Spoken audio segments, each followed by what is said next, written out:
Hello there, this is Patricia from Pinky's World, and today I am giving you one quick and very easy card to make for Christmas. If you have a lot of cards and you want a bit of batch making, this is the one for you.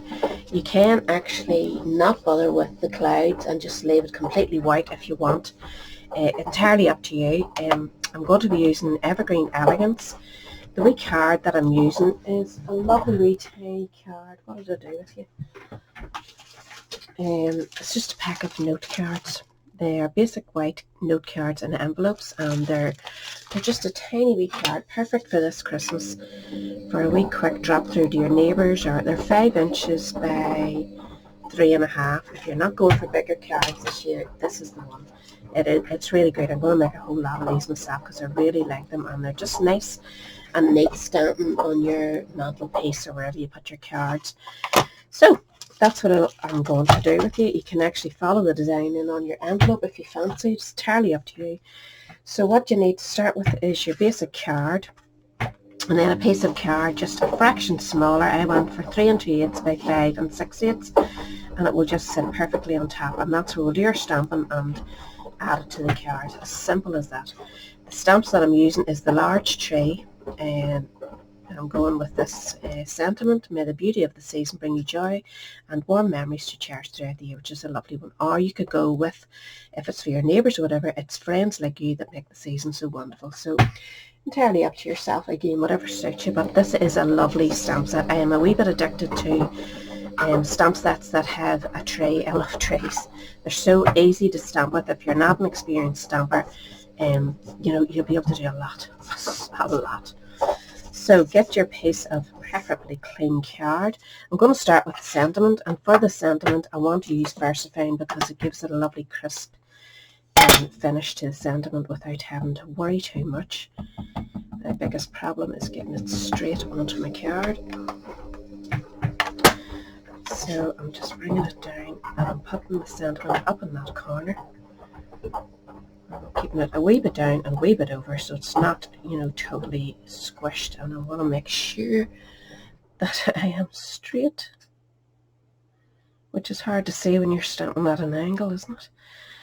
So there you go, that's us started on our way. Now the next stamp is the largest tree, and I'm just using Memento, and you can see from the card that I'm doing a bit of secondary stamping, maybe even third generation stamping, so it's entirely up to you what you want to use. The clouds will be done at the very last, so you can decide by then if you want to use them or not. So ink up your large stamp, and wherever you want that largest tree, like I have went here with this one, I'm going to start there again because I like it there. You could start at this side and work your way down, whatever, but I think this sort of balances it out. So keep your edge at the bottom and then just go in there. And that's our first one done. We're going to raise this one up a wee bit higher, and don't worry about the gap being down here because we're going to cover it again. So the secondary one will be up a bit, as you can see. Now we want to ink it up again, and that's just the way we're going to work ourselves across our page. And this one is going to go a bit lower, but you can see it's covering this part of my card, which is brilliant. And make sure you have a wee undersheet to catch your excess. Now we can't really go in with our secondary one with that because of the shape that's left, so ink it up again and start again. But because you want to do your secondary, move this over a bit and leave the gap for that. We'll go down a bit with this one, and then we're going to go in up a bit. And you can see it just lovely, it gives it a real moody with the black and white rather than going with the greens.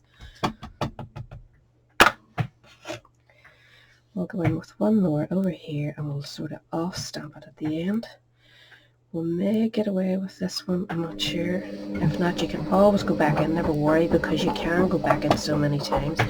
Now you can over stamp again at this stage. I didn't on the first one, but you can fill those wee gaps with a darker tree. Makes it even moodier. And how quick is this? Like, it is so quick and so easy. And it just gives that. I'm going to put another wee one in here just.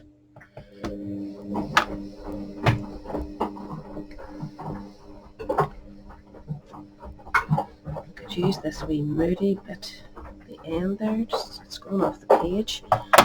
And anywhere else you feel you want any secondary stamping, just stamp off and then go in. And that'll be the third one going away back. So I'm pretty pleased with that. I'm going to leave it now because I'm happy enough. And the only thing you need to do now is to go in with your clouds. I already have a cloud aperture cut. I've used it for years, absolutely years. Found another piece of the thing and I ran it through with the basic days, I think, yeah, basic days. So it has a cloud one, so you could use that one. I'm going with my regular one, and I'm going to use the brushes and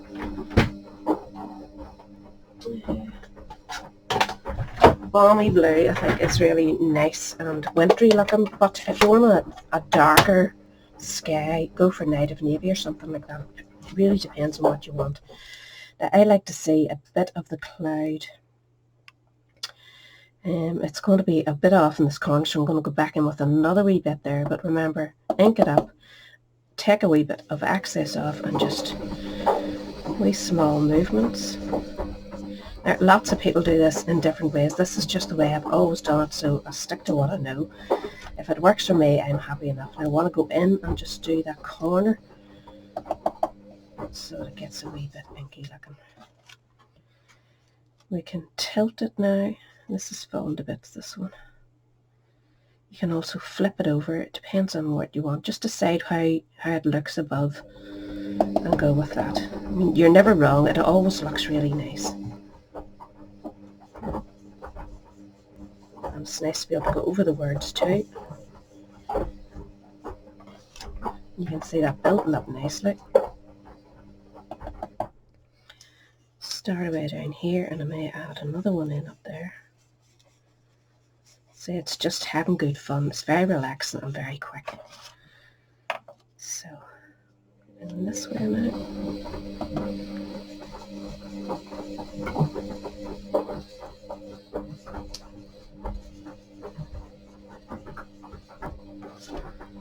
That's coming on right. I want to go right down to give this one a wee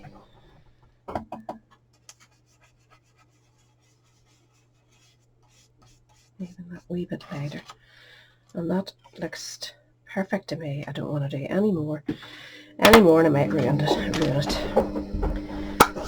So now it's just a matter of simply sticking that to your base card and you're done.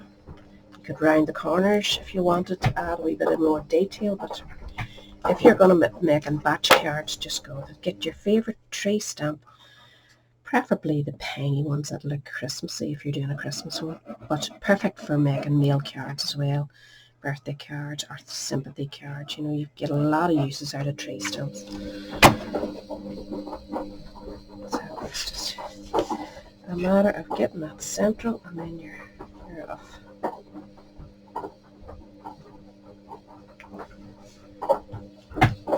I added one of the stars to here. If you don't have a star gem like those, that is a retired one, unfortunately. There is actually a wee stamp in here, but you could stamp it in gold or emboss it or do whatever you want. If you want to add, it doesn't really need it. It's entirely up to you what mood you're going for. So that is how quick and easy it is to stamp those up. I actually used satiny sort of shiny paper for this one, and I think I preferred actually without the shine. So there you go. I'll have all the ingredients that I used down below, linked to my shop. And if you fancy getting this lovely stamp set, go for it. You could get the matching dies for it as well during the sale, which is on today, so make sure you have a wee look. So I'll catch us all again later. Thanks for watching. Bye.